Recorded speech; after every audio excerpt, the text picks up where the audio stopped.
सोनागाछी करके जो prostitution area है कलकत्ता में पैदा हुई है। मैं उसके साथ जाकर उसके घर में रहा हूँ, हम एक बिस्तर पर सोए हैं। भगवान से उसके लिए यही प्रार्थना करूंगा, कपटी राक्षसनी वाली जो चीज़ें हैं उससे निकल जाए यार। अच्छे मुसलमानों की बद्दुआएं कमाई हैं। क्या क्रिमिनल है, किस लेवल की क्रिमिनल आप सोच रहे। मैं ये खोलने की कोशिश कर रहा हूँ। जब मैं दिल्ली में था, मैं बीजेपी हेडक्वार्टर्स में गया, वहां पर इसको कोई नहीं जानता।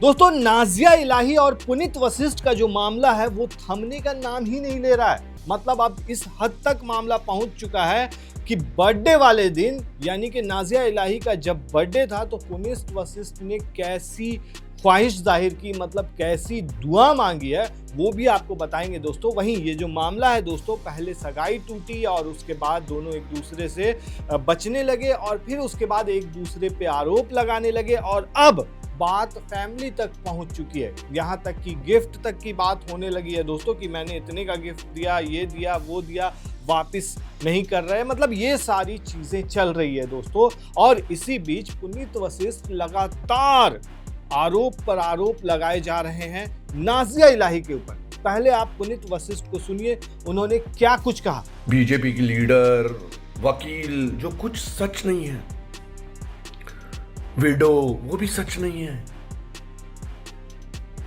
किसका बच्चा, किसके पेट से, सब सब सब सब झूठ है भाई, सब झूठ है। किसी प्रकार के ड्रग्स करके इस औरत ने सारे हिंदुस्तान को झूठ ही बोला है और अच्छे मुसलमानों की बद्दुआएं कमाई हैं। वहीं दोस्तों, नाजिया इलाही खान के बर्थडे को लेकर के भी उन्होंने ऐसी बात कही है जो काफी ज्यादा वायरल है, सुर्खियों में चल रही है। उन्होंने ये तक कहा कि आज नाजिया का बर्थडे है और वो राक्षसी वाली चीजें निकल जाए उसके अंदर से। मतलब ये सब बातें कही जा रही है। सुनिए जरा क्या कहा है पुनीत वशिष्ठ ने। आज नाजिया इलाही खान, नाजिया रहमान, नाजिया आलम और नाजिया प्रसाद, मतलब ये जो पतियों की लाइन है उसका बर्थडे है आज। बर्थडे के दिन मैं भगवान से उसके लिए यही प्रार्थना करूंगा कि वो सत्य के दर्शन कर ले, लालची पने से, और वो जो मोह माया की मारी है, ये सारी वो कपटी राक्षसनी वाली जो चीजें हैं उससे निकल जाए यार। उसने मेरी माँ को बुरा कहा, मेरी बहन भाई, मेरी फैमिली को बुरा कहा, मेरी अपब्रिंगिंग को बुरा कहा। ठीक है, उसने कहा, जो वो सोचती है वो उसकी सोच है, उसकी अपब्रिंगिंग बयान करती है, वो छोड़ो। लेकिन अभी मैं इस केस में भाइयों, बहनों, दोस्तों, मुझे चाहने वाले सिर्फ और सिर्फ इसलिए हूँ क्योंकि मुझे पता है कि वो एक फेक वकील है। उसके पास एनरोलमेंट नंबर भी नहीं है बीसीआई का। मैंने कुछ वीडियो पहले उसको चैलेंज दिया था, 3 दिन दिए थे कि पब्लिकली वो दिखाए अपना एनरोलमेंट नंबर, और पब्लिकली आकर उसके जो 2 शादी के सर्टिफिकेट हैं मेरे पास, सचिन प्रसाद और परवेज आलम के साथ, उन्हें गलत बयान करें। मैंने ओपन चैलेंज दिया, वो नहीं आई। 25 लाख 50 लाख रुपए लेने नहीं आई, क्योंकि वो 50 करोड़ डालता, 500 करोड़ रुपए, 500 करोड़ तो फिलहाल मेरे पास है नहीं, लेकिन अगर मैं वो भी डाल देता तो वो कैसे आती, क्योंकि मैंने उसका सत्य पकड़ लिया है। जिसके पेट में बच्चा था, पति मर गया, तो ससुराल वालों ने बोला दूसरे बेटे से शादी कर लो, तीसरे बेटे से शादी कर लो। यही कहानी ना, मैं तो उसको फॉलो करता था ना, तो यही तो कहानी थी। तो इतना तरस आता ना हर एक, यार कैसे बुरे मुसलमान लोग थे जो पति मरा, और अभी पता चला कि उसका पति मरा ही नहीं है भाई। प्लीज थोड़ा अपना दिमाग खोलिए। मेरा तो ना दिमाग घूम जाता है आप लोगों को समझा के। आप समझिए किस लेवल की फ्रॉड है यार, जिसके बाद वकील का साला एनरोलमेंट नंबर नहीं है। वो सुप्रीम कोर्ट के कैंपस में घूमती है काला कोट पहनकर। यार क्या क्रिमिनल है, किस लेवल की क्रिमिनल आप सोच रहे। मैं ये खोलने की कोशिश कर रहा हूँ। जब मैं दिल्ली में था, मैं बीजेपी हेडक्वार्टर्स में गया, वहां पर इसको कोई नहीं जानता। एक कुतिया खरीदी गई है भौंकने के लिए, और जहाँ जहाँ भौंकती है, जिस प्लेटफॉर्म पर भौंकती है, वहाँ पर दबाव है कि नहीं इनको बुलाइए और इनसे भौंकवाइए। तो अगर कोई आता है वहाँ पर और ये साबित कर देता है कि इनका भौंकना तो बकवास ही है, खुद क्रिमिनल है, तो ये कौन होती है मतलब ये बातें करने वाली, तो फिर सारा आप समझ रहे हैं ना, प्रोग्राम पूरा सारा बिगड़ ही जाएगा, सारा प्लान उनका फेल हो जाएगा, सारा ख़राब हो जाएगा। जाते जाते यही आपसे कहना चाहूँगा कि वो एक बहुत बड़ी क्रिमिनल है, कोई विडो नहीं है वो, उसका पहला पति नहीं मरा है शहजाद इलाही खान, और उसकी जो उम्र है वो नहीं है उसकी उम्र, उसके भी आ जाएंगे मेरे पास बहुत जल्दी, भगवान की कृपा से उसके भी प्रूफ आ जाएंगे, मैं अपनी पोस्ट में डालूँगा। लगे हुए लोग, उसने बड़ा ही शातिर रास्ता चुना है। उसने एक मुसलमान होकर हिंदुओं के बीच में रहकर मुसलमानों को गाली देती है, इस्लाम को गाली देती है, तो उसको ऑटोमेटिक एंट्री टिकट मिल गई और वो ऑटोमेटिक सबकी हीरोइन बन गई, वो ऑटोमेटिक सबका मसीहा बन गई। तो उसने बहुत शातिरता से 3 साल से अपना ये एम्पायर बनाया है। मैं उसके साथ जाकर उसके घर में रहा हूँ, हम एक बिस्तर पर सोए हैं। मेरा गलत अंदाज़ा था, जो गलत है भाई वो गलत है, वो बांग्लादेश की नहीं है, मैंने बीच में बनाया था, तो मैं उसके लिए सॉरी चाहता हूँ मेरे सारे ऑडियंसेस से। और अगर नाजिया अगर क्या वो 100% मेरा वीडियो देख रही होगी, वो कहीं बांग्लादेश की नहीं है, वो सोनागाछी करके जो प्रोस्टिट्यूशन एरिया है